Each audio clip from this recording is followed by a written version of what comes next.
Hello everybody. In this video, I want to talk about swindles in chess and how swindles occur when the winning side is blind to the opponent's resources and they become materialistic.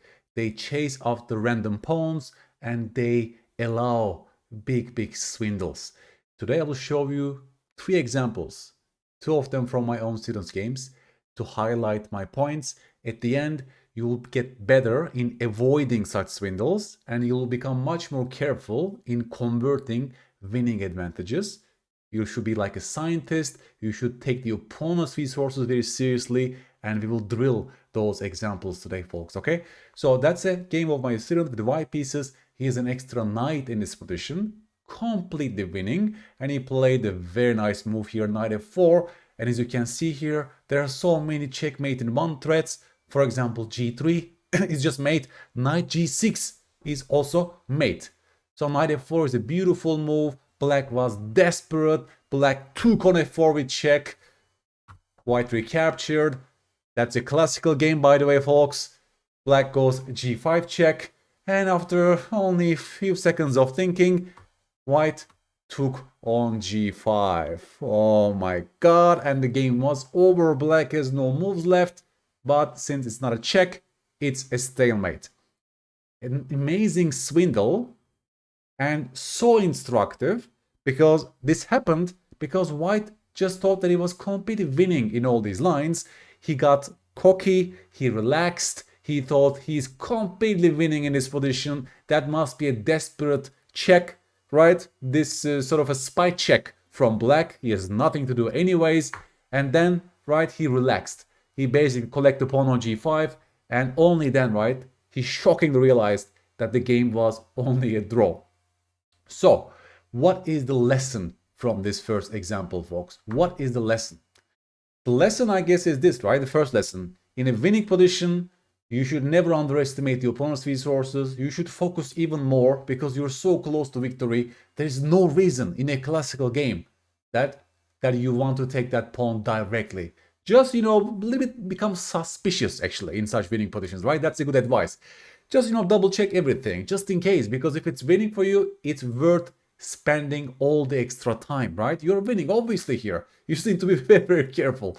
Rook takes g5, also instructive, because white is grabbing a pawn, right? I have a course coming up about this. It's about blindly capturing pawns in chess. That's often a chess sin and chess crime. And here again, right, in this example, we see once again that we should never blindly capture pawns. We should always ask ourselves what we are giving away in return in such situations. And that's just a beautiful mistake. Obviously, white should just play king f3, and after g4 check, let's say takes, well, there's no stalemate, right? Because the pawn can still move basically to g3, and white is completely winning this endgame. Folks, this is the second example. Another student game, by the way. Black to play. You can stop the video here and just ask yourself, how would you try to defend this endgame? It looks very desperate at first sight, right? I mean, your king is far away. White has this beautiful advanced pass pawn, protected and supported by the rook on d2. Your rook was terribly passive on d8. The king is extremely active. It looks, and objectively actually, it's a lost endgame for black. But we will try to murky the waters. We will try to swindle, right? Now we talk about resourcefulness in chess as well in this video. So please, in a practical context, try to find a swindling idea for black that offers some resistance, perhaps. Folks, you're a great player if you considered this move h4. Because by pushing h4, you're sort of asking white to take on h4, and now white's only extra pawns on the king side, they became rook pawns. And rook pawns, as we know, are the most difficult to convert in a pawn endgame. And now we talk about pawn endgame patterns. Okay? So obviously after this, you go king c6 and you put pressure on this pawn on d7. And in the actual game, the white player, do you think white should take on g4, folks, by the way? Or should white do something else? That's another great exercise for you. Imagine that you're playing with white pieces. Should this free pawn be captured, or should white ignore that pawn? That's a great exercise, folks. Yes, White should have ignored the pawn and instead play king e6, supporting the beautiful passer, and slowly, right, we will do this check, king e7, and the game is completely over, basically, right? So again, beautiful. If white chose activity and restriction instead of grabbing a random pawn on g4, swindle would not have happened in the actual game. Because in the actual game, the white player took on g4 because that's a free pawn, and my student quickly captured the pawn on d7. And now again, folks, it's your turn. Should white exchange the rooks and enter this pawn endgame, or should white refuse this trade? You're a great player if you said white should refuse this exchange and just avoid the trade, because in the actual game he took on d7. And now you tell me, already looking at this position, folks, is this a win or only a draw? Now you're talking about pawn endgame patterns. That's exactly was my point, right? The h-pawns are oftentimes very difficult to convert in a pawn endgame, because the only requirement for the black king right now to secure a draw is to reach the square f8. If the black king reaches f8, it's only a draw. And you can see already here from this position that white cannot prevent this idea of king f8. And the moment the king is on f8, there is no way for the h-pawn to queen, right? Because if you push h5, then my king will just stay in front of that pawn. That's a very nice pattern to remember. White has no moves left. You can push all the pawns. I keep on waiting, right? And if you ever push the pawn to h7, I will of course wait on h8, and it's only a stalemate. Right now you talk about pawn endgame patterns. After king f8, folks, there is nothing that white can do. Right after king f8, maybe you can try this. But the problem for the white king is that now it's in the way of the h-pawn, and my king will just stay here. Right? I will never allow your king to actually reach the key squares, like g7, for example, right? I will always stop you from reaching g7. And if I do that, there is no way for you to make progress, right? For example, that's another stalemate position, folks. It's coming. You can make all the moves in the world. Your moves will run out. The h-pawns are useless in converting in such positions, right? So now from this example, we also learn beautiful pawn endgame patterns, and congratulations to my student that he observed this situation already from this position and he went h4. You see, that's why chess is mostly reverse engineering. When you have this end goal in mind, when you know the evaluation of a certain endgame, you can reverse engineer your way in making moves like h4 that increases your swindling chances later on, right? So the student was basing his plans, his defensive plans, on this idea of entering this pure pawn endgame, and he correctly evaluated this position as a draw for black. Congratulations. And another instructive moment is this: white chased after random pawns instead of winning the game completely by their piece quality. Look at the white pieces, amazingly active, and the black pieces are tied down. This is coming next. This pawn is completely meaningless for the entire plan for white, but that free pawn acted like a magnetic pull, like a marshmallow, like a candy that white couldn't resist grabbing. And then a swindle happened. The final position, folks, I want to give you today, that's from a real game actually, between two strong players. Black player just went knight h6 in this position. The question is this: should white grab the knight on h6, or should white ignore that knight and play this endgame with two extra pawns in a minor piece endgame? Please stop the video and judge for yourself.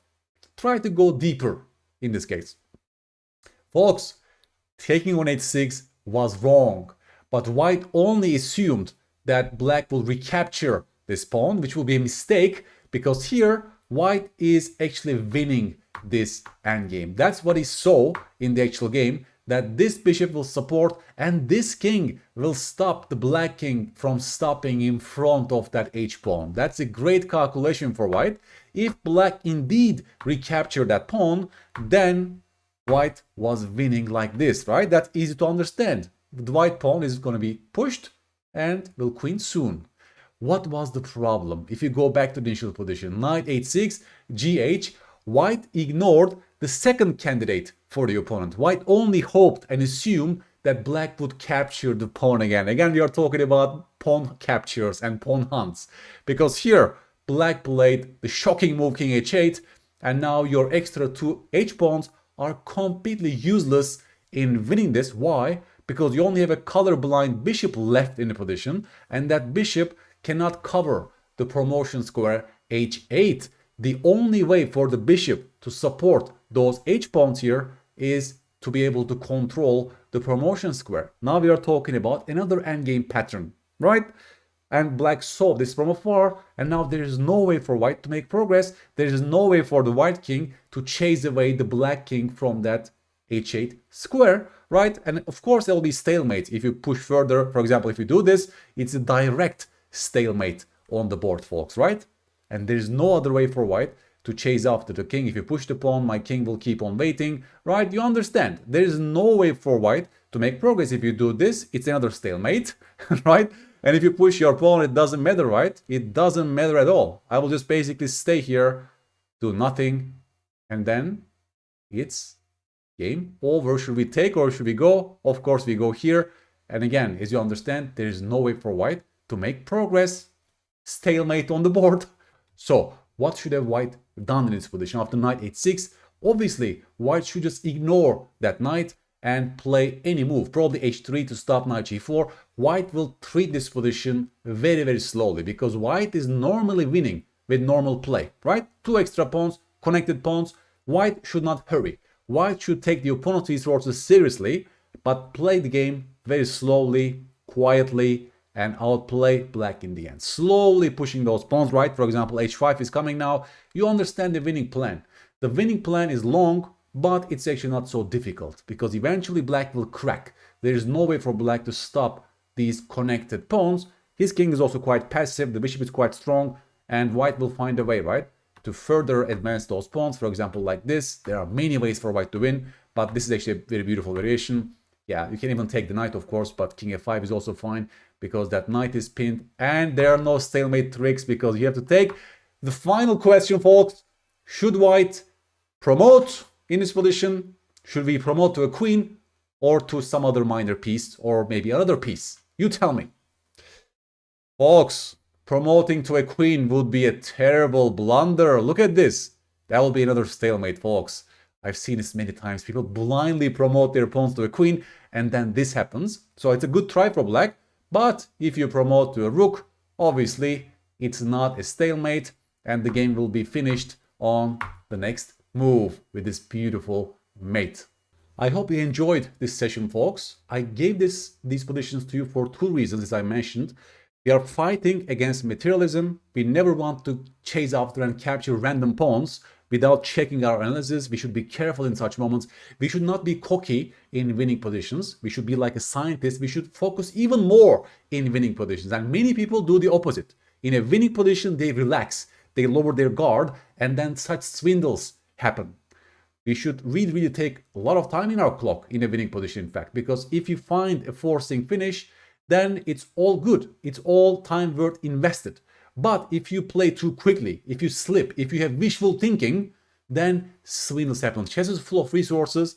In this video, I show you what a resourceful game chess is. And you can always, also as a defensive side, you can try such swindle ideas. Once again, we understood the importance of knowing the endgame patterns, right? We are talking about endgame patterns like this, that those h-pawns cannot promote. It's only a draw in this position. Chess is about pattern recognition and also reverse engineering, because if you know those endgame patterns by heart, then you can reverse engineer your way to achieve such end states, end goals, right? That also makes your calculation process much more efficient. You stop looking at random moves.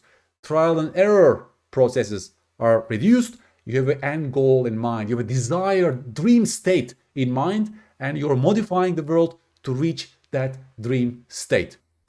And finally, in moments like this, free pawns can become like a marshmallow, like a poison thing that we should be very careful in grabbing, especially in a winning position. I have a course coming up about this concept, the value of pawns in chess, and in that course we will drill those examples. that will make you a much better chess player. Please give me a like and subscribe if you like this video, folks, and I will catch you on the next episode.